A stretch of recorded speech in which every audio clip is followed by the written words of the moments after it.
Abis nonton pagi-pagi ambiar yang episodenya dokter detektif sama ada Uya Kuya itu. Entahlah makhluk apa Uya Kuya itu. Cuman agak lucu aja sama pertanyaan Karen Delano. Karen menanyakan kenapa dokter pakai topeng terus. Kenapa nggak mau buka topengnya?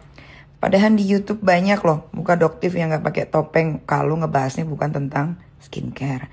Sama pertanyaannya kalau dibalik ini. Kenapa Karen Delano pakai rambut palsu terus? Kok nggak mau nunjukin kepalanya yang botak?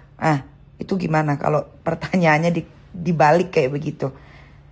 Repot banget. Lagi kalau temenan sama Rahma Ular, temenan aja. Nggak usah pula ada bintang tamu.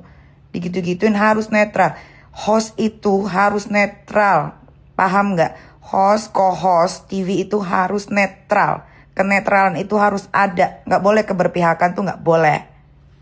Udah deh, kalau yang nggak punya skincare bukan pengusaha, intinya nggak punya skincare bukan pengusaha skincare, nggak usah ikut-ikut nimbrung, nggak usah ikut-ikutan soal skincare, nggak ngerti apa-apa kalian, nggak ngerti, udah.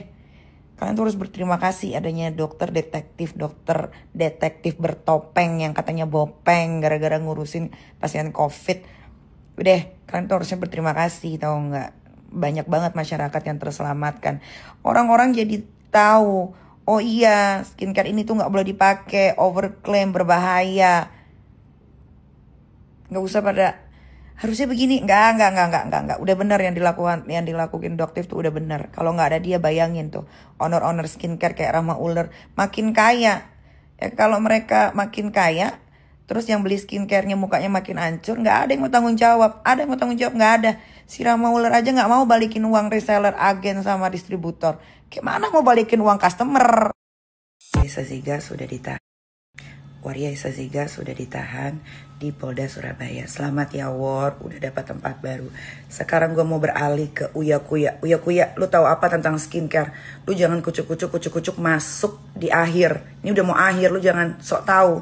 Lo kalau mau ngomong, setidaknya lu cari tahu dulu. Ini permasalahan skincare kenapa bisa kayak begini. Lu cari dari A sampai Z.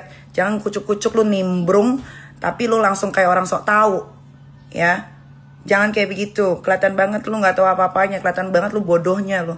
Lu kan di Komisi 9, harusnya lu mewakili Komisi 9, lu cari tahu dulu, ya. Jangan sekonyong-konyong lu undang si Ular sama babunya, ngomong asal-asalan kayak begitu. Siapa sih yang nempatin lu di DPR RI? Bingung gue, Partai PAN gimana sih nih sama anak-anak buahnya. Cari tahu dulu ya Kuya, jangan bikin malu diri sendiri, repot lu. Fit, ala-ala sekarang lu tidak mendukung Isa Zega. Berarti kau menumbangkan Isa Zega kan. Lebih enjong kau, Fit. Gila ya, Isa Zega sekarang di penjara lu bilang aku tidak pernah mensupport dia, ya. Tapi kok bisa UITE dipercepat, ya kan?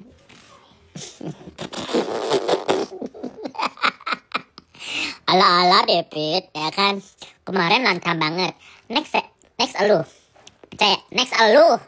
Ya, sabar ya Fit. Selamat pagi netizen.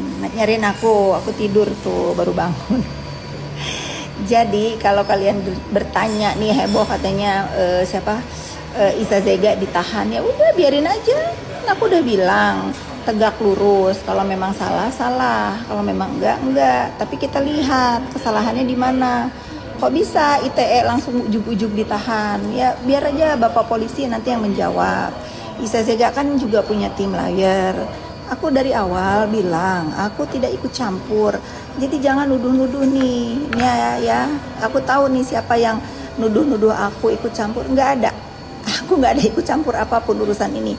Urusan ini aku hanya membela harkat martabat keluarga dan anak aku yang disikat-sikat, yang difitnah, yang dibully sama wanita biadab. Nah, mending kalian tanya sama wanita biadab itu yang punya tim katanya, kok bisa tahu? Nah, tapi boleh ya kalian suruh aku bertanya kepada penegak hukum ya. Karena kebetulan aku juga punya laporan ITE di Polres Tangerang Selatan. Proses untuk dari lidik ke sidik itu sulit sekali ya. Harus saksi ahli, ini itu bahasa, saksi apa-apa. Aku hanya ingin bertanya, kenapa laporan Iza Zega di Jawa Timur, di Surabaya, kok cepet sekali gitu loh. Setahu aku ya, kalau yang prosedur dan benar Bapak tidak semudah itu. Dan setahu aku juga, kalau undang-undang ITE itu, setahu aku ya, yang awam ini harus ada somasi dulu, harus ada ya gitu-gitulah. Aku juga kurang paham. Coba ini aku tag ya Divisi Humas Polri, bagaimana ini undang-undang ITE bisa sampai ada penahanan yang heboh. Ya sudah, netizen biarin aja gitu. Ini kan masih dalam proses ya, belum sidang, belum apa, ikutin aja. Kita harus memberikan contoh buat masyarakat, rakyat jelata kayak kita yang apa-apa antri kayak bebek gitu. Ikutin aja nih. Tapi saya juga bingung ya, ada orang yang selalu bilang, oh katanya gara-gara saya. Nggak ada urusan ya, nggak ada. Saya selalu tegasin nih, saya sampai gedek sendiri ya, bisa nggak sih move on dari hidup saya, apa-apa itu saya nih, khusus Bu Heni ya. Saya tahu loh kamu gencar banget gitu nyalahin saya. Jangan ya, Bu Heni kan sudah tua juga, mungkin lebih tua dari saya ya, dan kebetulan punya jabatan. Jangan dipakai jabatannya untuk intimidasi dan untuk memfitnah ya. Ibu Heni minum kopi dulu ya gitu. Pokoknya udahlah, kalian mau gelut kek, urusan skincare, mau apa kek, silahkan ya. Pokoknya saya nggak sudi dikait-kaitkan dengan urusan perskincarean, karena saya tidak take side. Sekali lagi, saya tidak take side ya. Jadi nggak usah repot-repot membisikkan. Aduh, udah ya. Saya mau ke laut dulu. Ya udah, doain aja netizen, doain aja. Apapun keributan, baik Mami Isa yang lagi ditahan atau apapun, ya sudah.